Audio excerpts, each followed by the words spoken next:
Hiring? With ZipRecruiter.com, you can post to 50-plus job sites, including Craigslist and social networks like LinkedIn and Facebook, all with one click. Screen, rate, and hire the right candidates fast. Post a job free at ZipRecruiter.com/Mike. That's ZipRecruiter.com/Mike.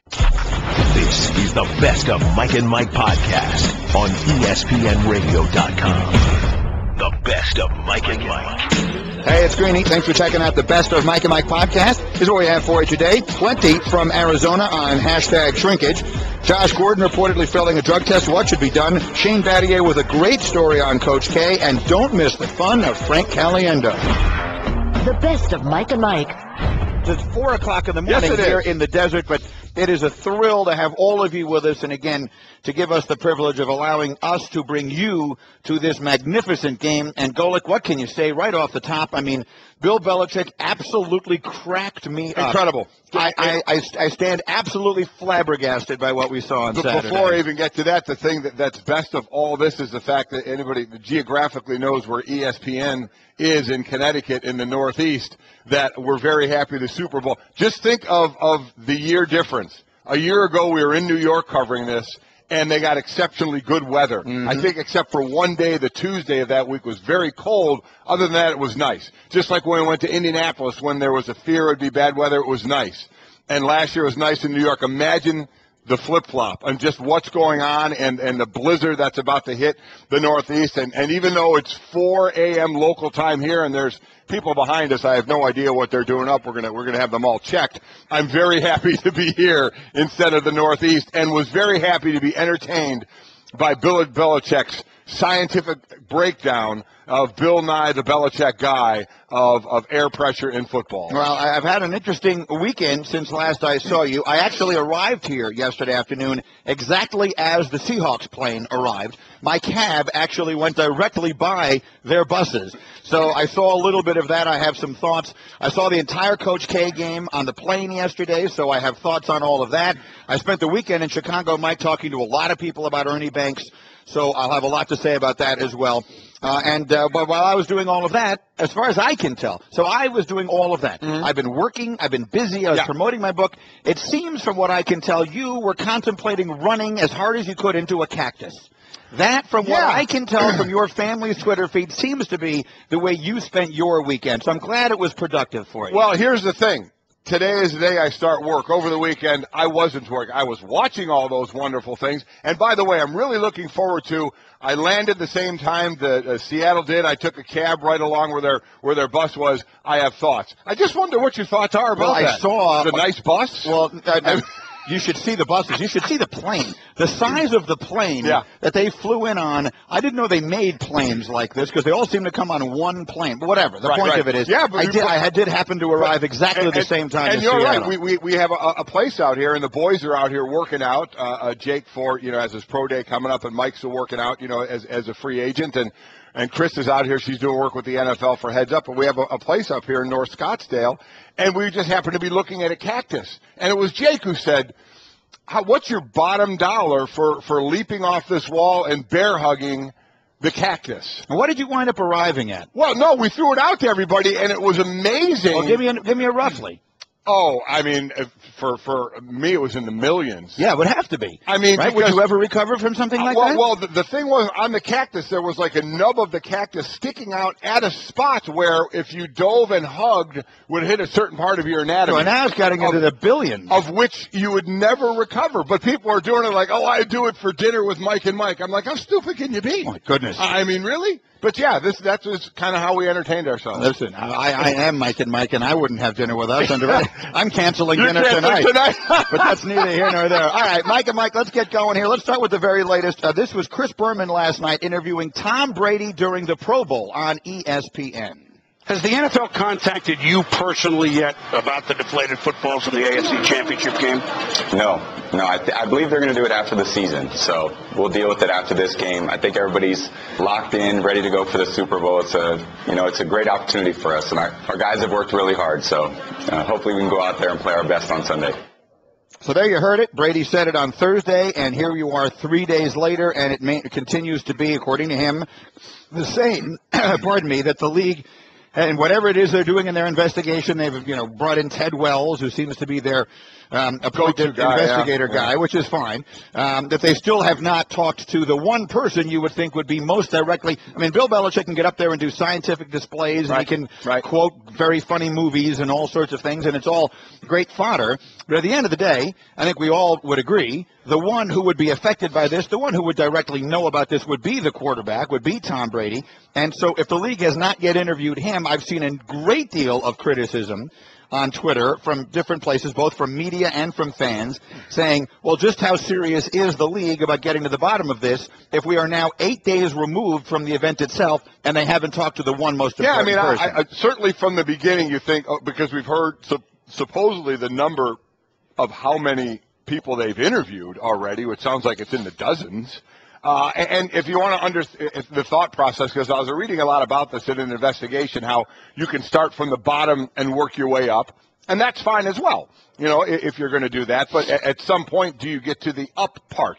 So when you were off on Friday and Adnan was in, what we were talking about was I would have thought maybe the league would either say, listen, we're going to investigate this. It's going to be done after the Super Bowl, or we're going to be able to get it done last week.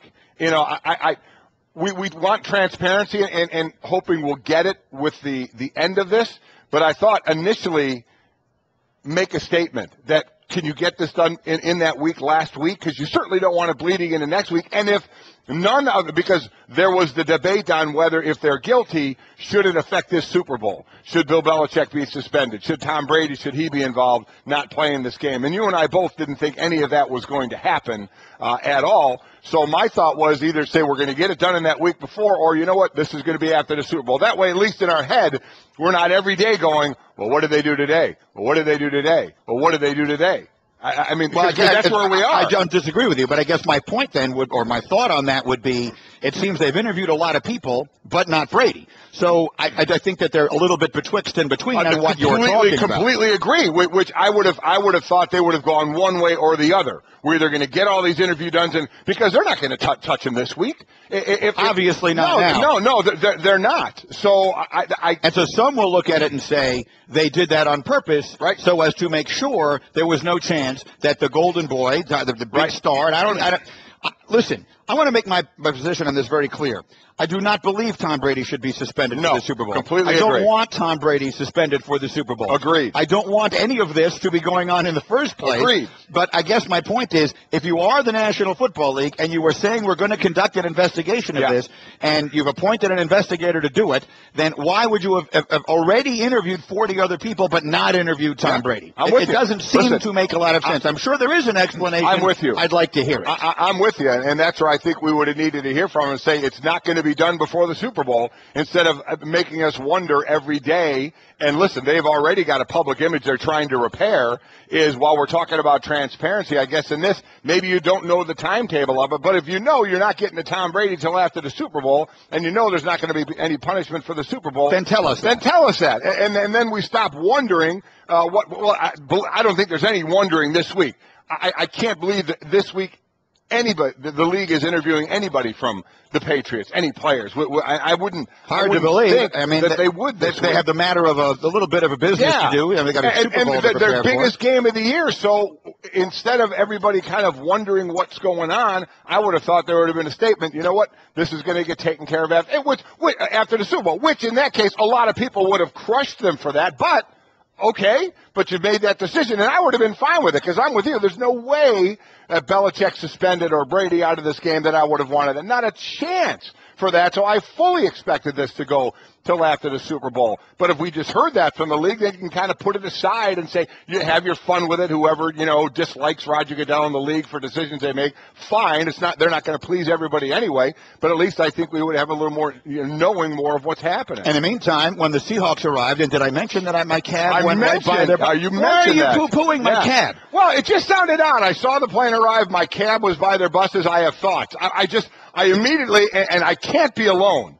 that even not only everybody in this room, but anybody listening would be, I wonder what his thoughts were about his cab and the bus. Would you like me to share them quickly before I play the Richard Sherman? I wait with bated breath. Have you ever sat 100 yards away and watched a team disembark from an airplane arriving at the Super Bowl? I've been closer than that. I've been, not to a Super Bowl, but I've been a guy walking It was down. cool. Yeah. I mean, it really was. I asked the cab driver to stop. You mean watching them walk down off a yes, plane? well, there's a ton of fans there. There's a ton of media there. People are jumping up and down. The player, a lot of them, I was interested to see how some of them were dressed. Some of the guys are in suits. Some of the guys are not. It was, yes, I did find it interesting. Okay. There were expressions on their face, like, and this is a team that was in the Super Bowl last year. Right, so right. I guess maybe for many of them anyway, it wasn't their first time. Right. But there definitely was something. There was an excitement about, you could just see they're getting off the plane to the Super Bowl. I mean, it was actually cool to witness. I didn't speak to anyone. I didn't interview anyone. You didn't put that in your teeth. The cab driver was actually the one who told me what was going on. We're pulling out of the airport, and we're like, you go around like a little circle, and he like points up there and he says, that's the Seattle Seahawks plane. Right. And we're driving right. I mean, we couldn't have been closer. So I said, would you mind pulling over here and stopping? And I stopped and I just sort of watched a little bit of what was going on, and it was interesting. And Ray is saying, was the meter still running? It probably was. Oh, good point. I didn't ask him to stop the meter, so it probably was. One way or another, one of the people who got off that plane was Richard Sherman. Yes, he did. And then they went to their first of what will be an endless array of news conferences. And here's what Richard Sherman said when asked if he thinks that there will be any repercussions from Deflategate or hashtag shrinkage going to this Super Bowl. Their resume speaks for itself. You talk about getting close to the line, and it's that in a second. I mean, I don't really have a comment about that, but I mean, their past is what their past is. Their present is what their present is. And will they be punished? Probably not. Not as long as Robert Kraft and Roger Goodell are still taking pictures at their respective homes. I think it was just at Kraft's house last week for the AFC Championship. You talk about conflict of interest. But as long as that happens, it won't affect them at all, and nothing will stop them. All right, so we talked about that last week. There were the pictures of Roger Goodell having dinner at Robert Kraft's house Saturday night, the night before the AFC Championship game, and Richard Sherman brings it up there. Let me ask you, because the reality, and maybe a lot of fans don't know this reality, I don't know, is that the commissioner works for and with the owners closely. Not one, but all. And does, in many cases, have friendly relationships. I have personally witnessed Bud Selig, who is no longer, of course, as of Saturday night, the commissioner. He was extraordinarily close to Jerry Reinsdorf. They're like best friends. Yes. So there are close relationships. We read the stories during the whole Ravens scandal that Roger Goodell was playing golf with Steve Bisciotti at Augusta, who was the owner of the Ravens. So I would ask you, does the fact that Goodell is having dinner with Kraft in any way suggest to you that there is a conflict of interest or skew that in any way? I mean, just when you say that, top of mind like that, yeah. I mean, wait a minute. Here, we hired this guy, and this guy is responsible for disciplining us if we do something wrong. Just that sentence alone makes you think there's a conflict of interest, without a doubt. But with any and all owners. But I mean, how about specifically with regard to he'll have favoritism toward the Patriots because he's having dinner with Robert Kraft? Well, I mean, obviously you'd like not to believe that, but if you had the ability to discipline somebody and you didn't like that person and you liked this person more, would you lean more toward leniency toward them? Again, just your initial thought might be yes, but he's in a position that's so highly scrutinized that you almost feel like you may have to go the other way. It's kind of like when you coach your own kid in a sport, which you've done and I've done, is sometimes you're harder on your own kid than you are on the rest of the kids to make it look like you're not favoring your kid. So I certainly can see from a look that says, well, he's what Richard Sherman says. I'm sure a lot of people think that. But from the standpoint of the scrutiny and how big the NFL is, that you can't really get caught in that situation, that you better be willing to drop the hammer if indeed it needs to get dropped. Now, that's easier said than done because, and no matter what happens, he could get punished unbelievably bad, right? I mean, we could go, wow. And there'll be people out there that say, he could have done so much more, but it's Kraft, so he didn't do enough. So you also have to understand he's in a position where he's never going to win. He's never going to win a situation. It's just how it's going to look to everybody. But what Richard Sherman says, commonsensically, you understand. But again, because of the scrutiny, because of the limelight, and because it's always in the news, that you do have to be able to pull yourself back from that and be able to give out a punishment of what he did to Jim Irsay, whatever we thought of that, how long it may have taken, and the suspension and what that really meant. But think of any business where the top dogs hire somebody to run the ship, and that person is responsible for disciplining the top dogs. Just when you say it, it sounds you kind of chuckle, but as I said, you're going to have to do it because of the public nature of this and just where they are now from the public image standpoint. Well, the league obviously can't like Richard Sherman pointing that out publicly. No. It was everywhere. Not like people don't see that. And for what it's worth, Jim Irsay, who now we're talking about the owner who was directly involved in this on the other side, the owner of the Colts, that's the team that, if there was cheating going on, was cheated in the AFC Championship game. And again, an owner, it's worth pointing out, again, was suspended during this season for off-the-field issues. He tweeted a variety of things yesterday. And this, as soon as I read this morning, it feels like there's a circling of the wagons going on amongst NFL ownership. He tweeted, "We congratulate the Patriots as AFC champions. We knew the difficulties of going to New England and did not overcome the obstacles we faced. Our rivalry with the Pats is something we treasure in the depths of our competitive soul where the fire burns hot. We look forward to 2015. Seahawks-Pats will be a great Super Bowl. It's a great matchup between defending champions and a team with championship lineage." Now, some will look at that and say, we knew the difficulties of going to New England and did not overcome the obstacles we faced. I can see a lot of parsing of that language going on. Yeah. Is he trying to exonerate? Is he trying to say, hey, guys, nothing to look at here. They beat us fair and square, which most of the Colts players have said, and rightly so. They got smashed in that game, and they, as I said before, they could have been playing with ping pong balls, and they would have lost. Or is he actually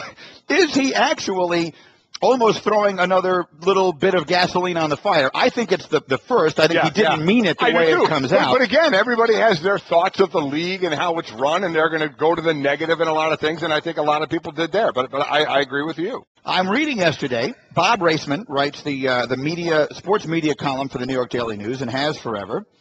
And his headline, he doesn't write the headline, but the headline on his column yesterday is, "Inflated Ratings. Expect record Super Bowl viewers as Deflategate plays right into NFL's hands." And let me read you the first paragraph.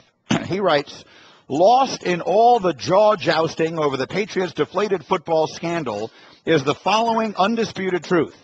In the run-up to Super Bowl 49, this is the best thing that could happen to the National Football League and to NBC. The controversy will make the Patriots-Seahawks matchup, which airs on NBC, the highest-rated Super Bowl in the history of the event. If we didn't know better, we would think Commissioner Roger Goodell allowed this investigation to drag out because he knows it's terrific for business. No matter what the reason, the longer the controversy percolates, the more the league and NBC benefit.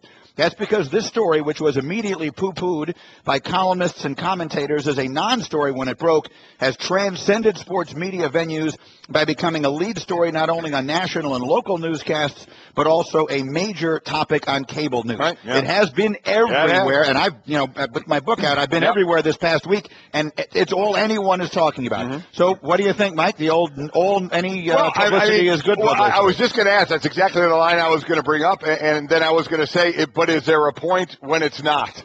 Here is the most popular sport in the United States. Brings in $10 billion. It's as popular as can be. The ratings every year for the Super Bowl are monstrous to the point where you can't believe there's a single person in this country who doesn't tune into it. And the numbers are astronomical. So at some point, do you say, okay, it may be even a little more publicized than that, so the ratings might even be better than the greatest of great already? Or is the other side of it, the league, this has been, if this were the only thing that went on this year, I may say I agree, but this has been the worst year from a public relations standpoint for the league, correct? Of course. It has been the worst year. So there's part of me that because of that, I almost dispel or throw away that line that says any publicity is good publicity just for the position the NFL has been in this year. We are Mike and Mike live from Arizona for Super Week, brought to you by Advance Auto Parts. I'll give you my thoughts on what Bob Raceman wrote coming up in a moment. Plus, just because Golick isn't interested, I'll continue to regale you with stories of watching the Seahawks come off their plane yesterday. And let's see, don't give it away. I want to know. What was Richard Sherman wearing? I can tell you what he was wearing. Oh, my gosh, people, come on! The best of Mike and Mike. Mike and Mike. The best of Mike and Mike. Back and better than ever. Mike and Mike, we got a chef cooking for us. That's Chef Eddie. It smells getting so us good. ready. Yeah. We got a whole bunch of folks that have gotten up very early here in Scottsdale, Arizona to come out. You know what? I was going to say these people are nuts, but it's beautiful outside. At Super Bowl 49. Yeah. It is nice. It's beautiful. It's a delight for us to be here, Fashion Square in Scottsdale, Arizona. There was a moment, Been of to the course, mall? Great this mall. weekend. I haven't been there yet, but I will. Yeah. I just got here late yesterday afternoon.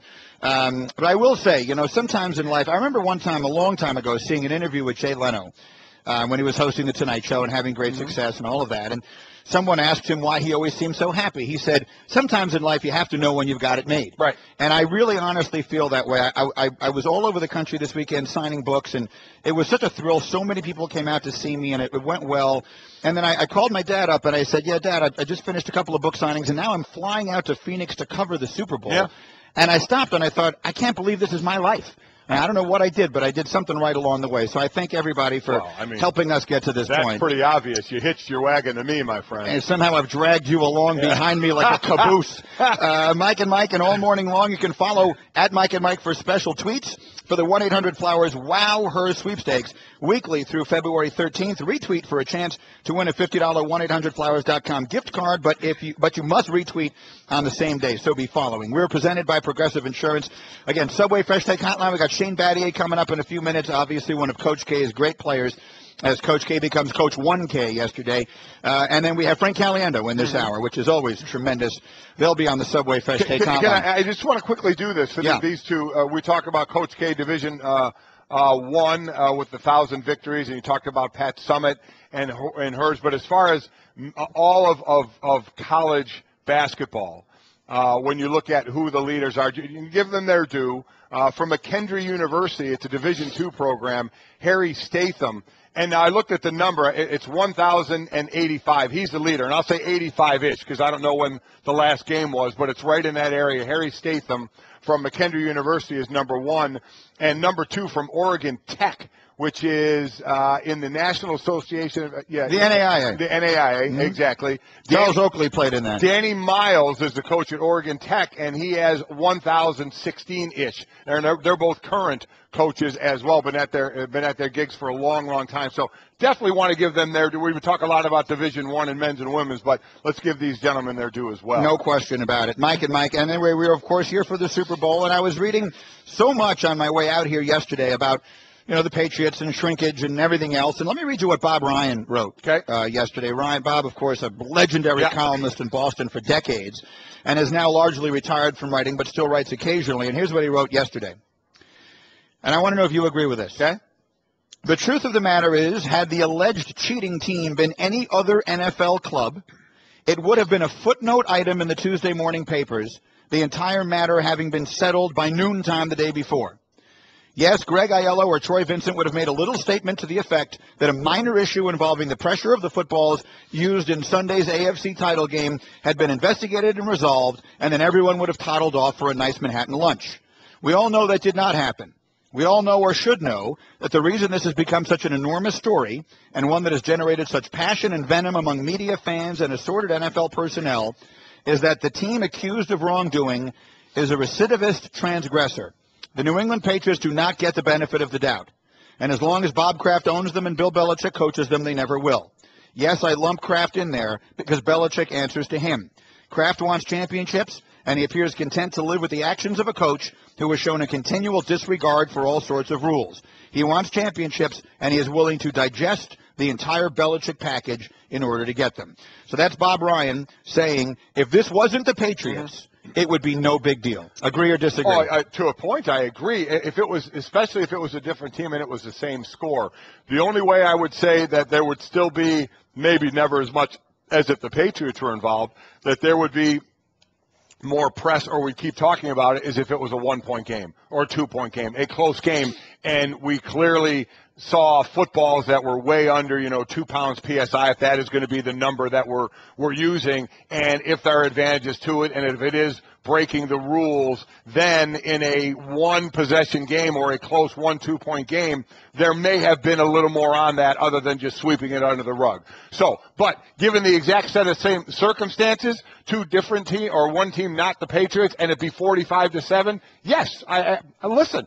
Come on, this is true in anything in life.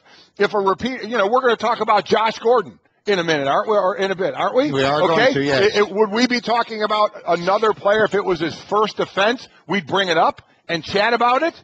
But it's Josh Gordon who is about to lose a year, and we're going to wonder what his ridiculously immature, I can't even say the word thought process is to what he's doing. But if it was a first-time offender and someone who didn't lead the league in receiving a couple of years ago, would we be talking about it as much? Probably it's the same not. thing. No. Well, so let's get to that then, because now I see the tack you're going to take on that. There was a headline yesterday about Josh Gordon that I'm sure almost all football fans read the story and said, you've got to be kidding me, that he now apparently faces a year-long suspension for violating the terms.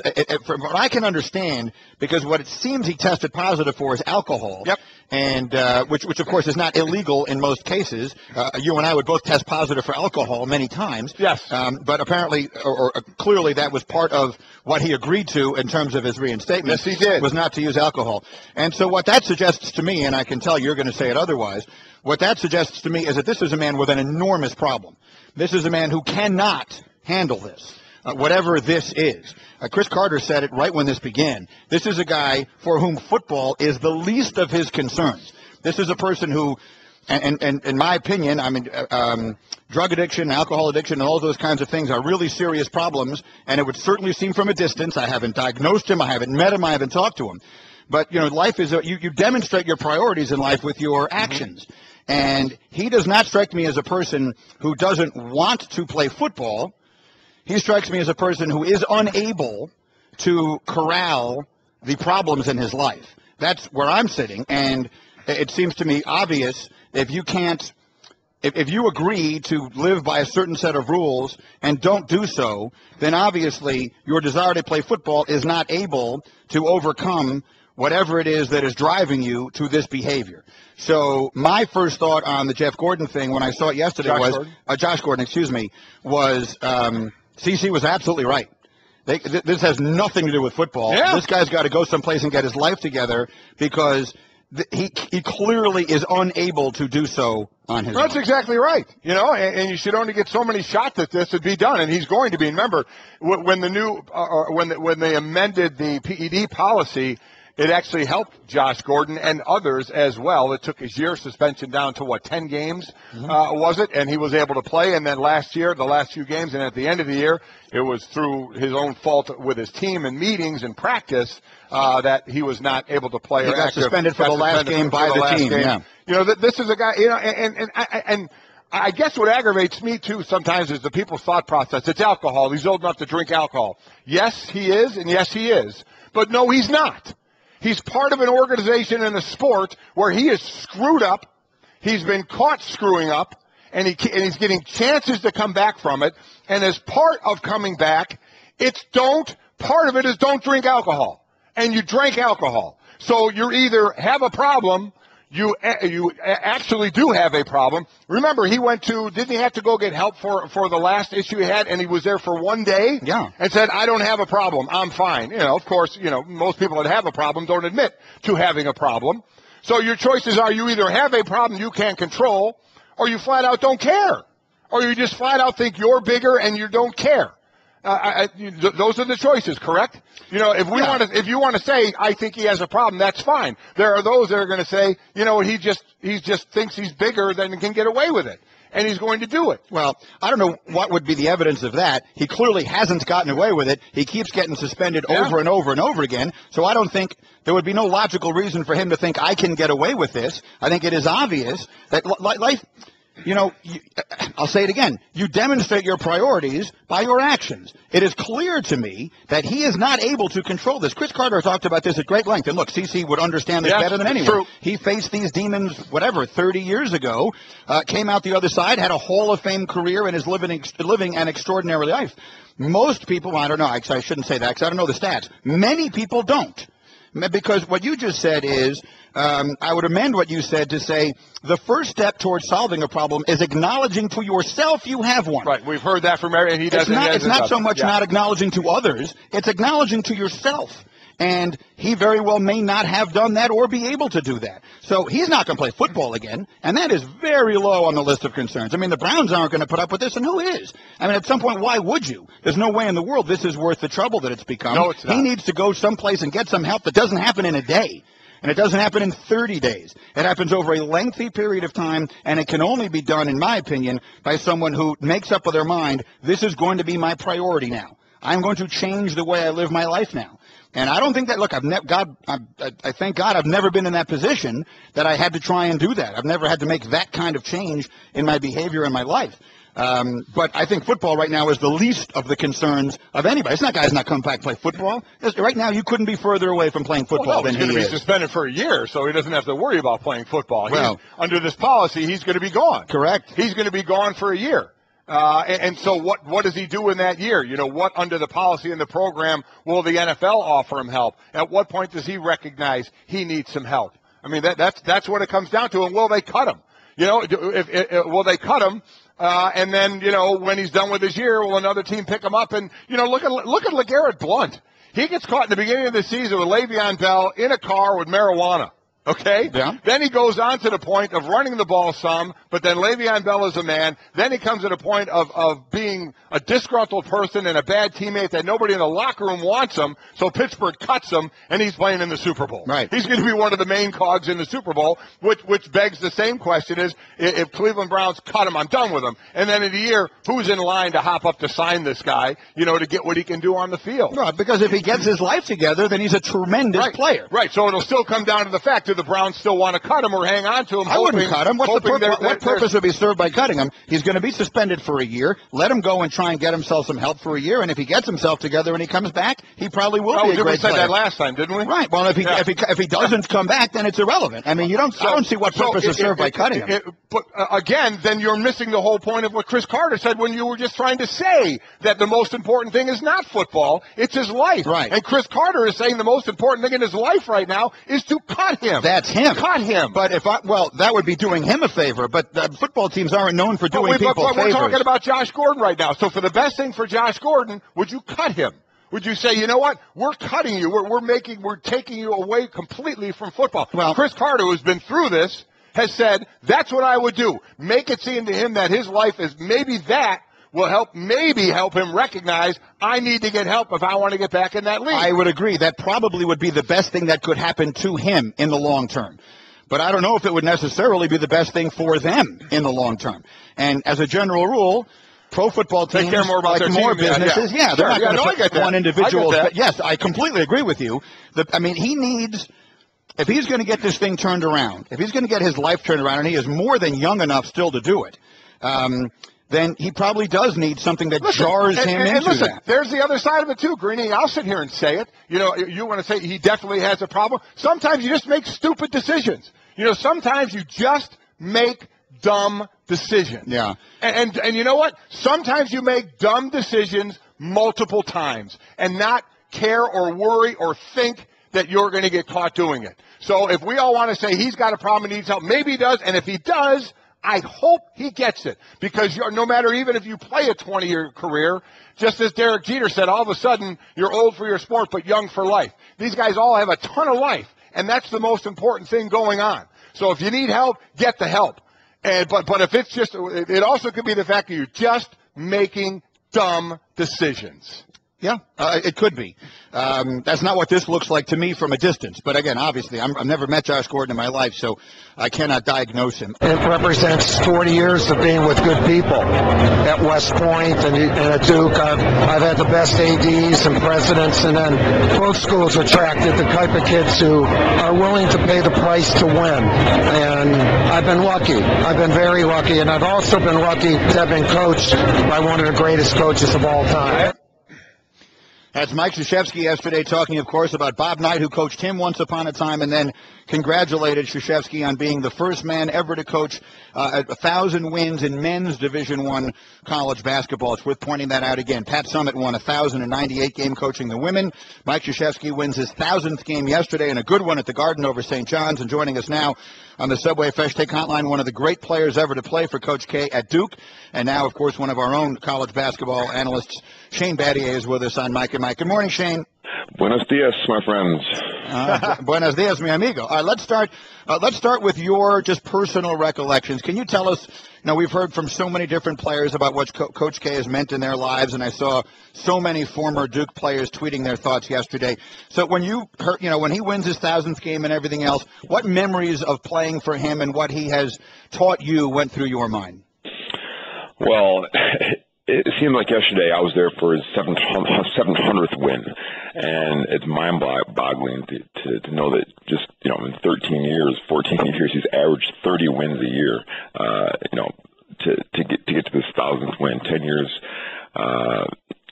ago, 300 wins away and gets it today. He's an amazing coach.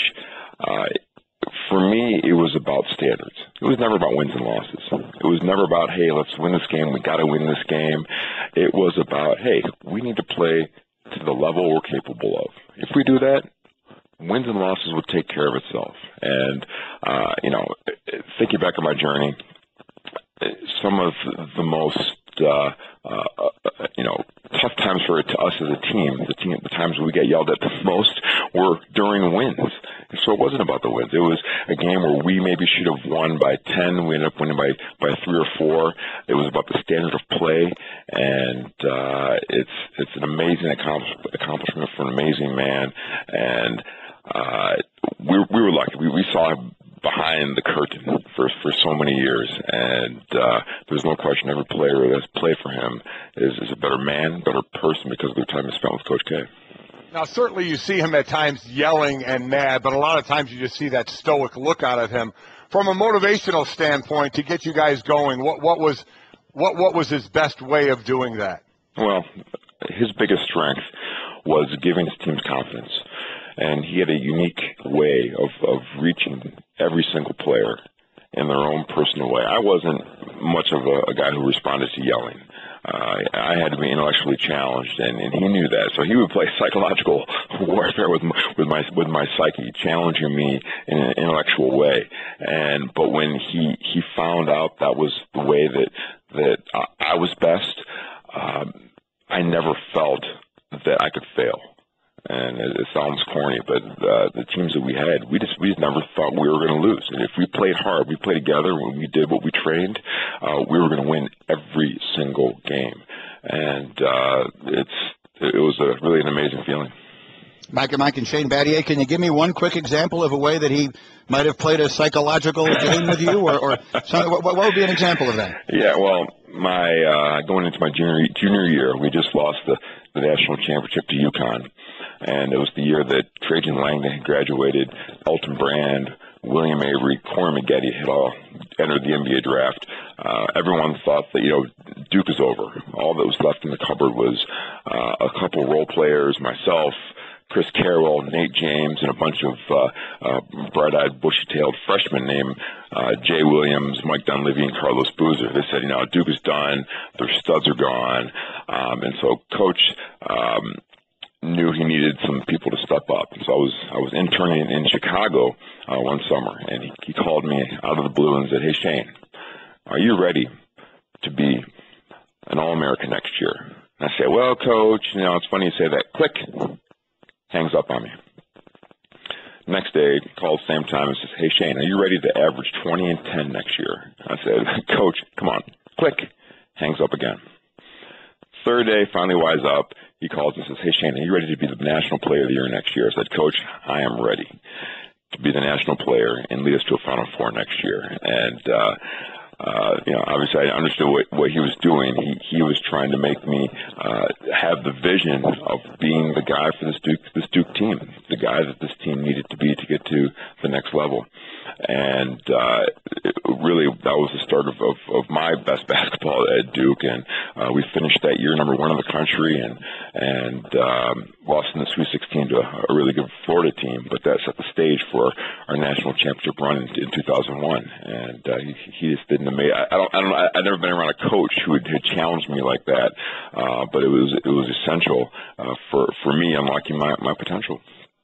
Shane, in just a moment we have left, do you think he was ever at one point close to going to the NBA? No, I don't think so. I think it was always intriguing. I think the stroke of USA basketball sort of filled that NBA itch for him. But he more than anybody understood the great thing that he had, and it would have taken a lot more than the NBA for him to move from that spot. Shane's a great story and great recollections. We appreciate it very much. Thank you. Have a great day. We'll see you soon. All right, guys. Be good. Thanks, Shane Battier. I love that story. Your coach hanging up on you. But isn't that, I mean, those are the kinds of things, that happen behind the scenes that you don't see. Especially when you're as respected as that. That's obviously the key is you have to have the respect, and he seems to be one of the most respected guys, college, pro, anywhere, any sport I've ever seen. All right, coming up next, we have a whole bunch of people who are going to join us live, and they are all right now in the Subway Fresh Take Green Room, because they all exist within the brain of our friend Frank Caliendo. Don't miss Frank live on our set. Next, we're live in Phoenix on Mike and Mike.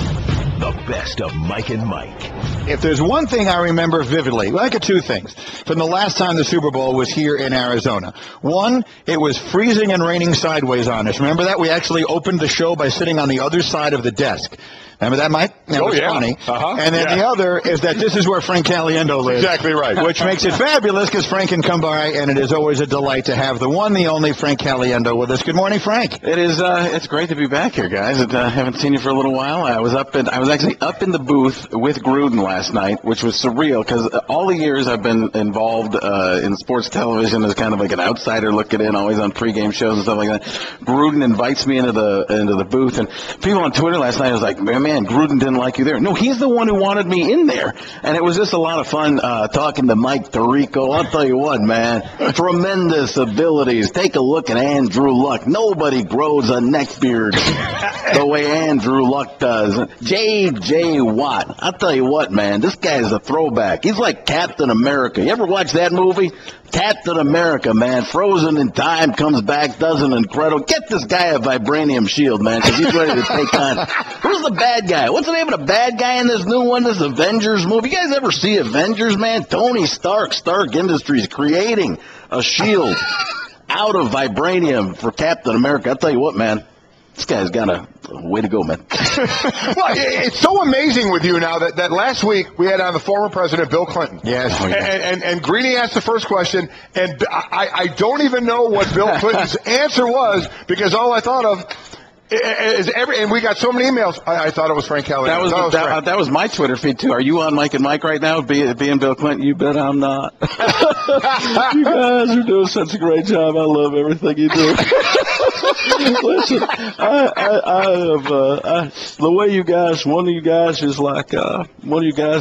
very clean, and the other guy's kind of a mess. It works out well. It's like Oscar and Felix. You ever see that? You guys do everything so well. It's just, and he does that thing too, where he's got that. Oh, that's so good. That's very good. It's been a lot of fun. Frank Caliendo was here. You have now become, last time we had Mel on, they become disappointing. Yes, they do. That's exactly right. Listen, I've listened to Darian Mel on ESPN Radio, and he does this thing about The Bachelor that's incredible. Have you ever heard him? Mel does, no. He literally, for real, he talks about The Bachelor, and he does it as a big board, and it's funnier than anything I do. You have to have him talk about tremendous attributes. This girl's gonna go a long way. I like what the guys do. I don't watch The Bachelor. He apparently loves The Bachelor and can talk about it at will. It's incredible. incredible. It's just amazing. Yeah, it's phenomenal. Mike and Mike, Frank Caliendo is here. Now, what would John Gruden have made of the Bill Belichick press conference, particularly when he referenced, Mona Lisa Vito, which I think pretty much stopped time at the moment? I'll tell you what, a lot of people didn't understand what Mona Lisa Vito was all about, but have you ever seen My Cousin Vinny? Tremendous effort. Took me a second to get to it. I'll tell you what, man. Marissa Tomei takes the stand and elevates this game to a level you have not seen before. I'll tell you what, man. She could talk about a carburetor better than anyone I've ever seen. It was amazing because I heard that reference come out of Belichick's mouth, and I'm just thinking, this is ridiculous. And a lot of people were saying these guys, that Brady and Belichick didn't sound believable at all. I don't know. For me, I don't even really care. But I really love the fact that I was thinking about this, and what he should have done was sent somebody else out there. You get a PR guy, and I was thinking nobody can give more credence to a PR situation than Morgan Freeman, right? Right. Yeah. So you have him go out there and talk about, when you measure football, there are a number of different issues that come up. Number one, gauges. There are multiple types of gauges. The accuracy of one gauge relative to another. There's variance there. We're talking about air pressure. There's some variance there. Clearly, all footballs are different. So footballs that come out of a similar pack, a similar box, a similar preparation. Each football has its own unique individual characteristics because it's not a man-made piece of equipment. It's an animal skin. It's a bladder. It's stitching. It's laces.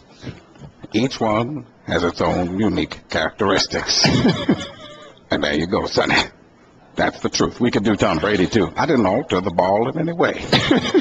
I have a process that I go through before every game where I go in and I pick the footballs that I want to use for the game. Our equipment guys do a great job of breaking the balls in.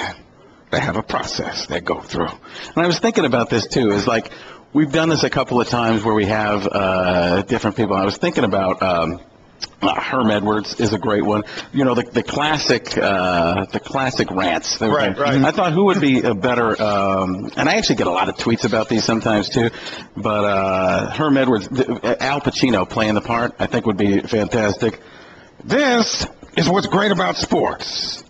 This is what the greatest thing about sports is. You play to win the game. Hello! You play to win the game. You don't play it just to play it.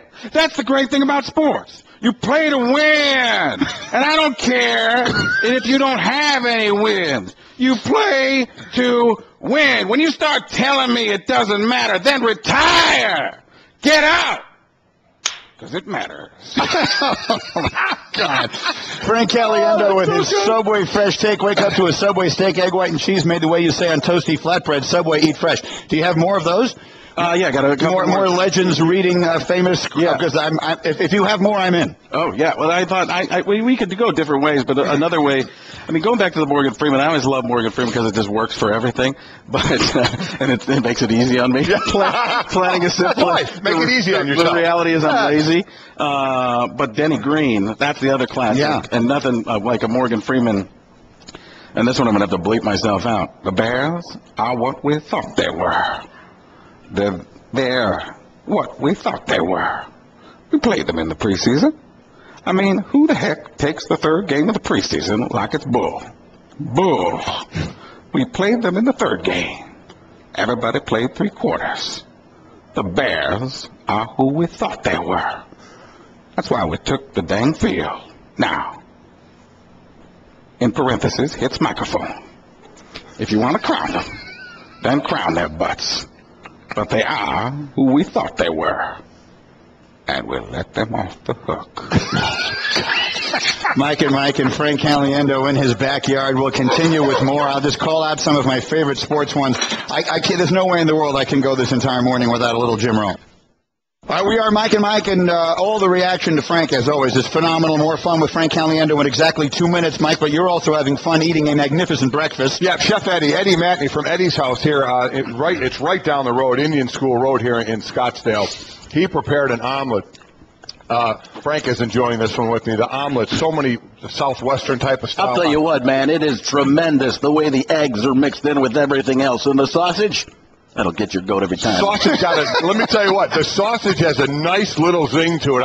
And you said the same thing, you're a breakfast guy. I'm a breakfast guy as well. And the breakfast meats here, the sausage, what a zing to it. It's fantastic. So I enjoyed the President Clinton, but in the interest of equal time, perhaps we should have a little President Bush as well. Well, why not? You ever tried the Chef Eddie? I'll tell you what, man, this guy mixes up some good stuff. It's fantasticified. I like that. Go ahead. I was just going to mention Mona Lisa Vito. Yeah. She did who was that again? I did not know a painting knew so much about cars. I am still amazed at that when he said it, that I just didn't put that together because I never would have expected that. Well, but who would have put that together?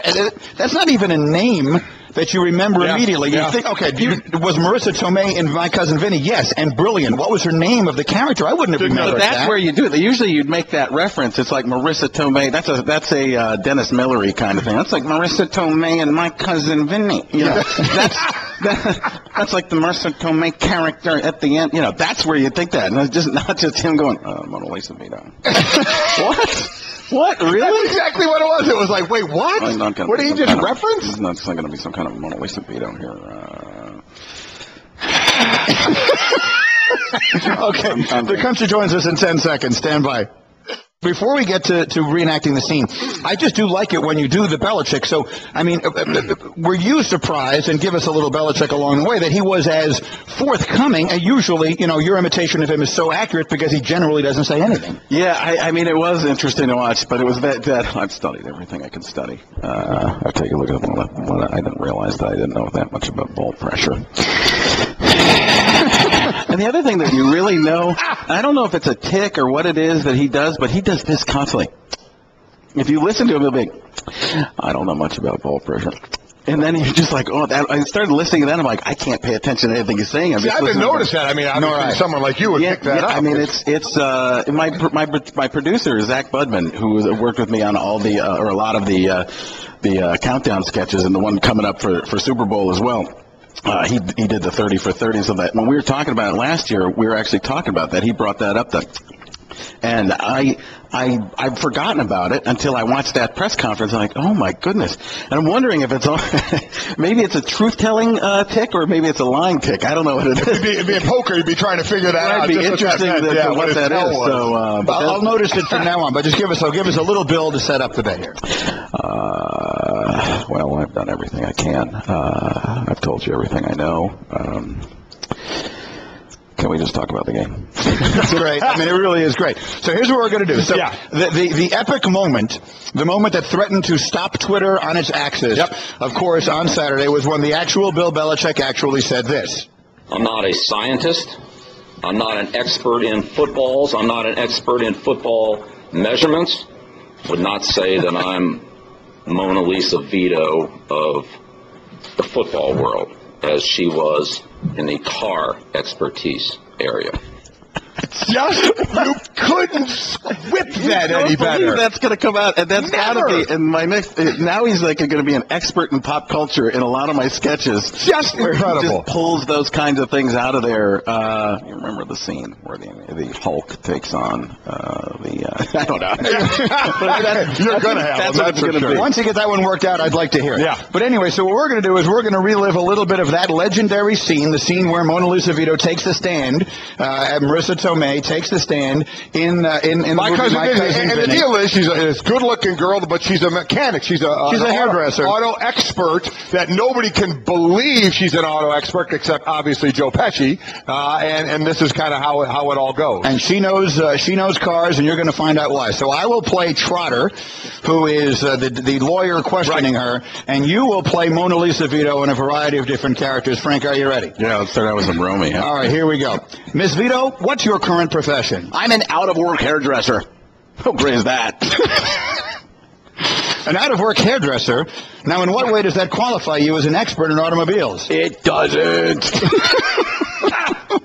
Well, in what way are you qualified? Well, you know, my father was a mechanic. His father was a mechanic. My mother's father was a mechanic. I mean, my three brothers are mechanics. 4 uncles on my father's side are mechanics. You got to cut me off here, Greeny. Okay, Dude has not done a lot of scripts before. No, he's not. Ms. Vito, your family is obviously qualified, but have you ever worked as a mechanic? Yeah, my father's garage, yeah.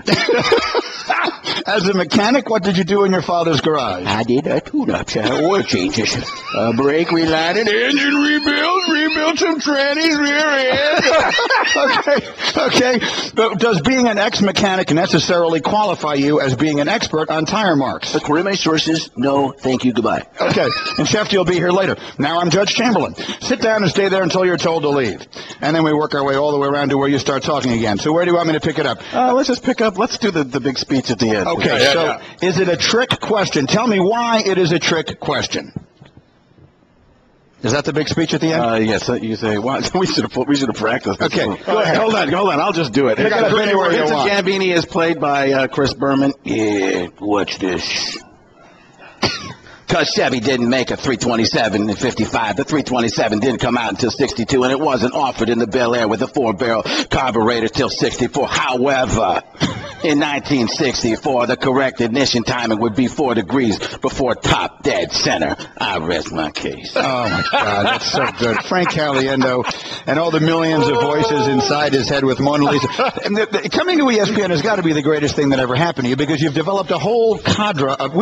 Now, to our credit, we had you on long before you came to ESPN. Yeah. But you have developed almost all of the ESPN voices. Yeah, I've done a lot of that, and now one of the things that I'm trying to do is branch out even more and get into some more football coaches. And it's not a 30 for 30 for this Super Bowl, but we did another documentary, a mockumentary where it's so serious that it's ridiculous.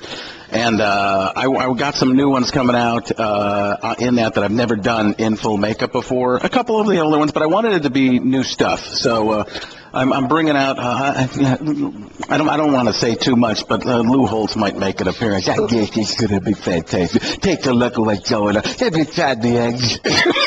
It's fantastic.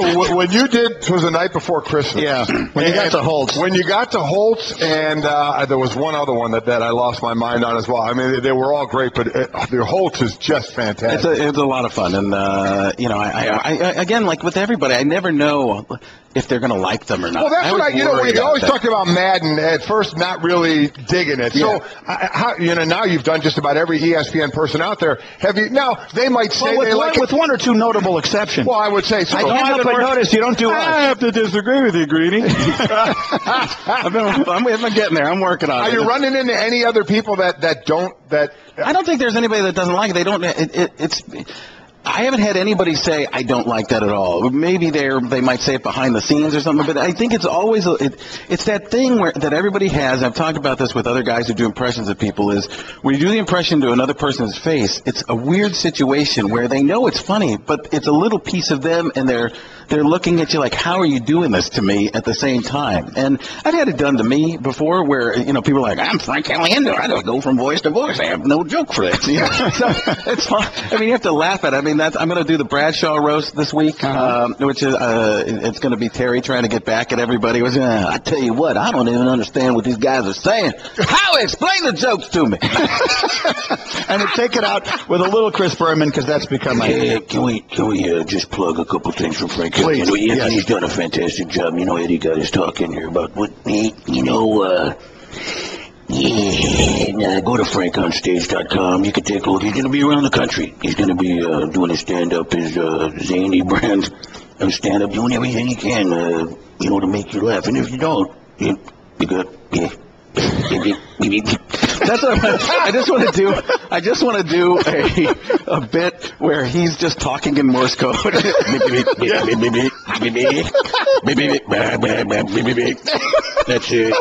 SOS. I don't know if you guys know. There's not a lot of people have done. And the whole he's in the bit too for the Super Bowl, and it's that calming influence that I understand what's going on. I know that a lot of things are difficult in the world, but we can have some fun here today, can't we? Oh, we're going to run out of time. At Frank Caliendo on Twitter. Job, Frank. FrankOnStage.com to go see him. Super Bowl special coming up on ESPN. Frank, you're the best. Thanks, guys. The best of Mike and Mike. The Dean of NFL Analysts. Yes, how about it? Yes. The great Tom Jackson who's here with us. It's always a pleasure to see you. And I just very quickly with a thought on that. I mean, so long now, and Boomer always had like 30-something years.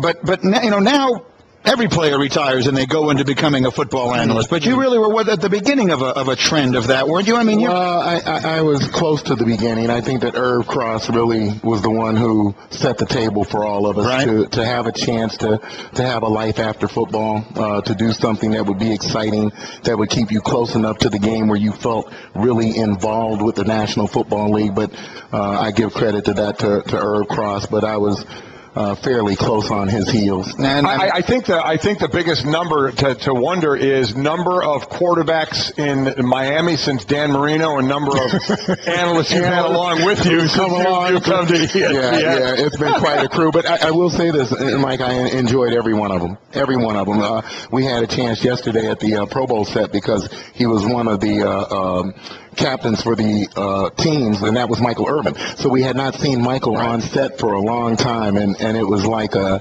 guy coming home, and we had him on for about 10 minutes, and it was just wonderful. It reminded me of all those years. Microphone's always been his friend. I had a chance to spend with Michael Irvin, his big line, I am T.I. Red of watching. I was like, the first time he said it, I was like, what is it? He goes, tired. I'm T.I. Red. I was like, okay, I got it. He's a fun guy. I told the story last week. He adopted me like a pet when he worked at ESPN. But we'll talk about marvelous guy. And there are still some folks who remember TJ was a player. There's this lady here with a 57. It was a beautiful thing. I turned around, and there's a lady out there, a young lady who has 57 on. So, that's cool. They still she must have pulled that out of a trunk somewhere.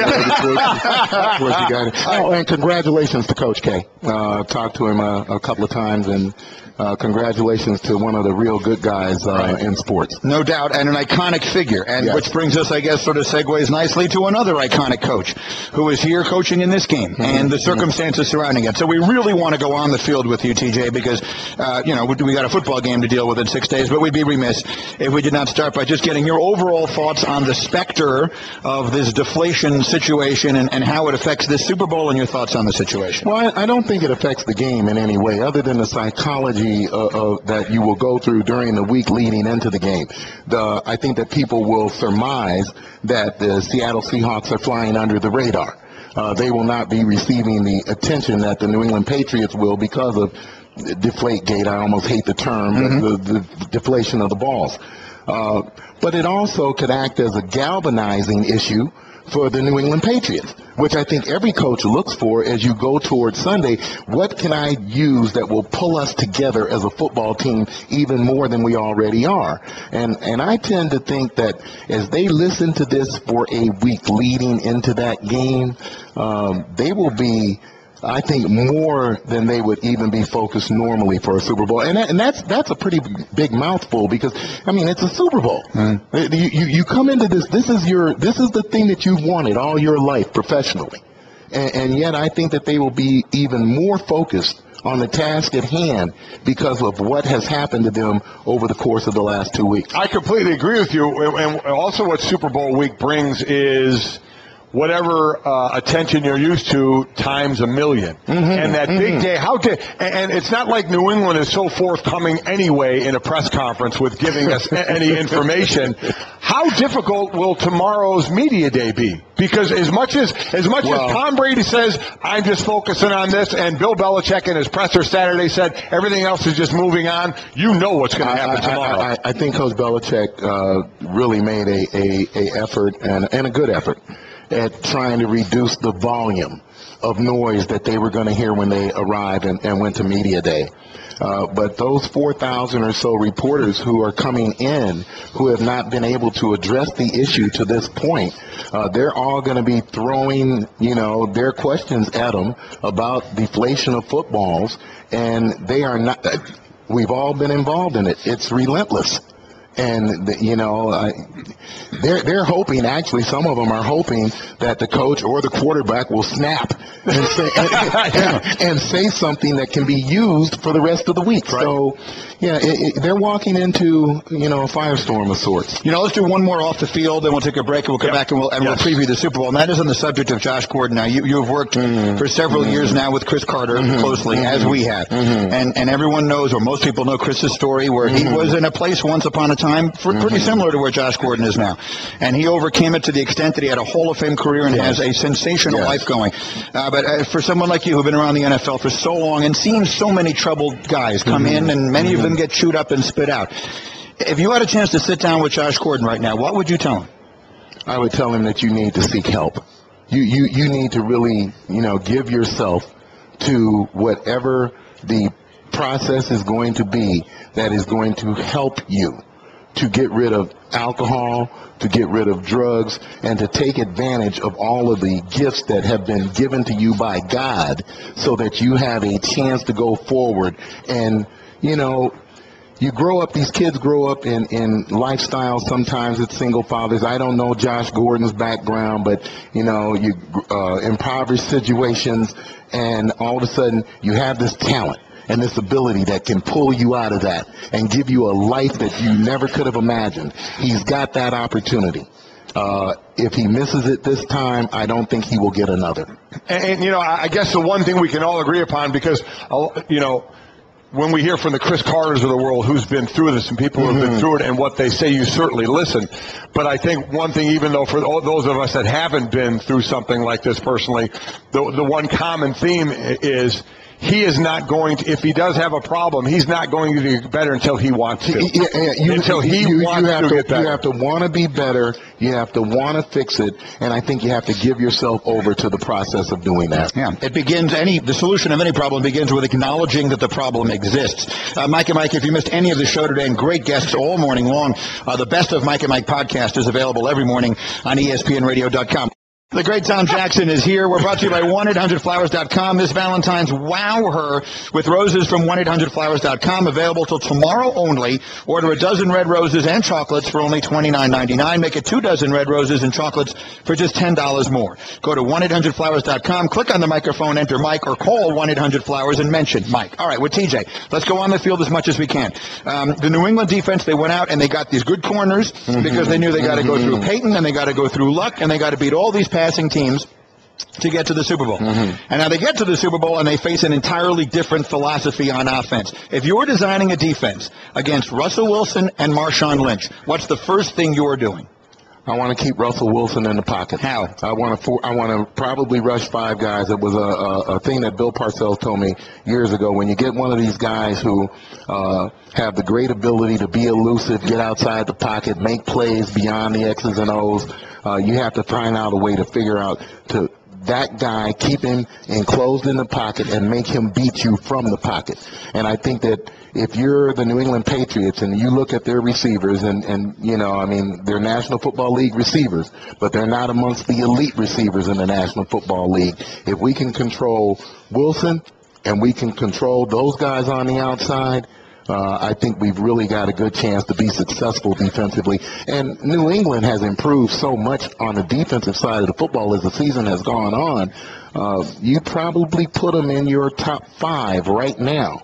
So they're not going out here. It's not the greatest offense against the great. You got a pretty darn good defense for the New England Patriots who's going to be playing against the Seahawks. 2 ways, Greeny, to get that quarterback, especially from the outside. The two mistakes that get made, and I've always been taught this when you're, especially from the blind side, and especially against it was a guy like Elway when I first heard it, is rush his upfield hip.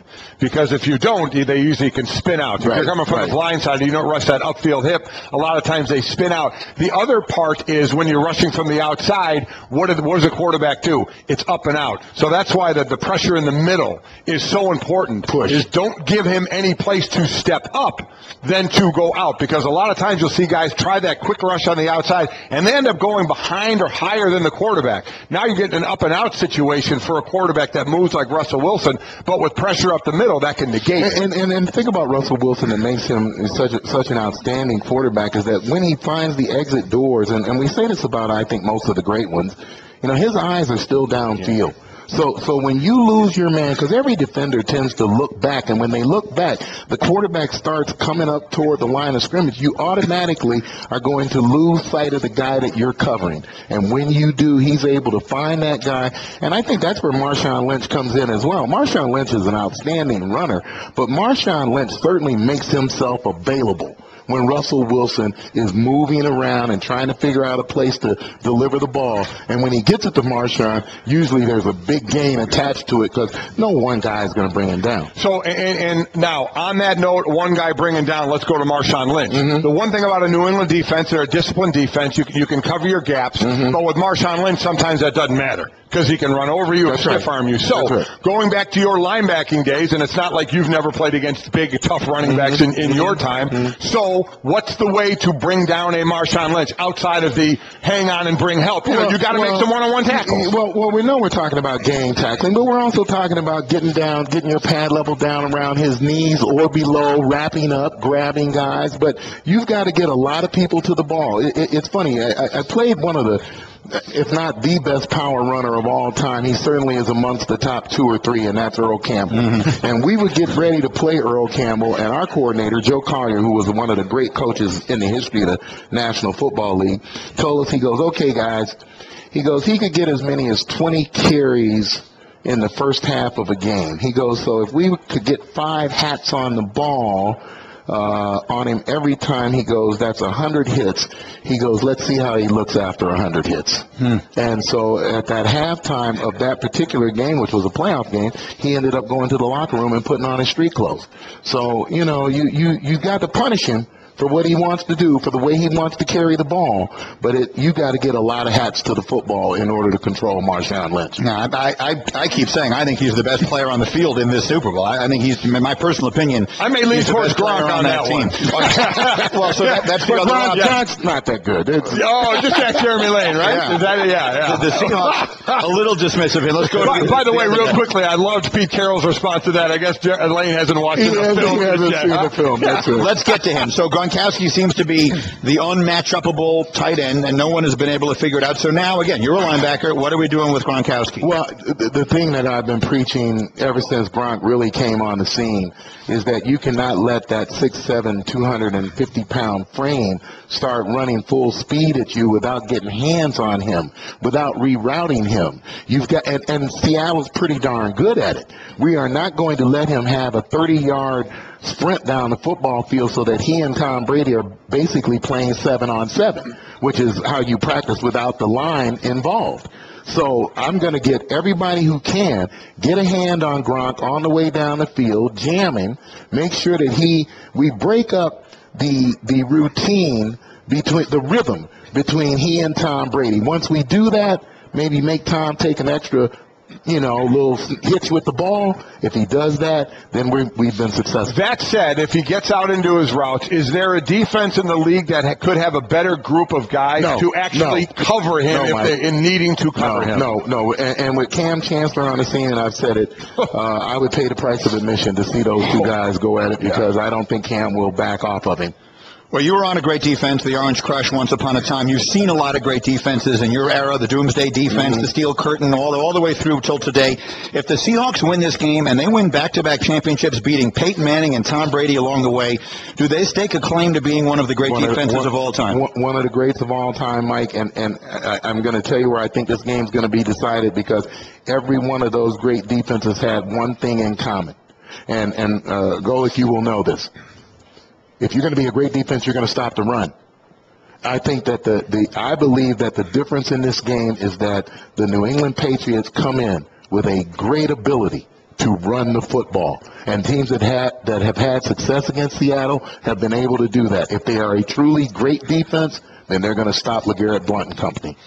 It's going to be fascinating to watch. Obviously, it's a pleasure to actually talk a little bit of on the field, and it's always such a treat to see you, Tommy. Thank you so much. Thank you, guys. This has been the Best of Mike and Mike on ESPN Radio Pod Center. To hear more from Mike and Mike, log on to ESPNRadio.com and become an ESPN Radio Insider. The Best of Mike and Mike.